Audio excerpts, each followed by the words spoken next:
আজকের রেসিপি রুই পোস্তু। রুই পোস্তু বানার জন্য রুই মাছকে দিয়ে নুন হলুদ মাখাই নিব। তেল গরম করে মাছগুলা ভেজে নিব। যে মাছগুলা একদিকে ভাজা হয়ে গেছে পাল্টি করে দিব। মাছগুলা দুদিকে ব্রাউন করে ভাজা হয়ে গেছে তুলে নিচ্ছি।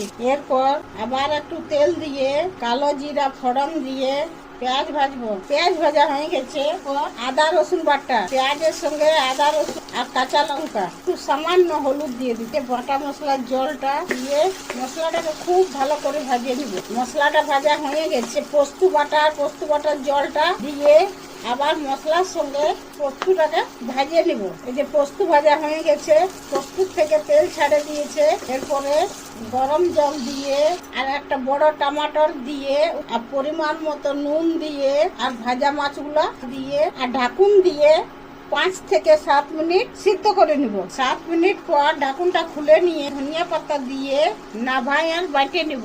রুই পোস্তু বনে রেডি। রুই পোস্তু।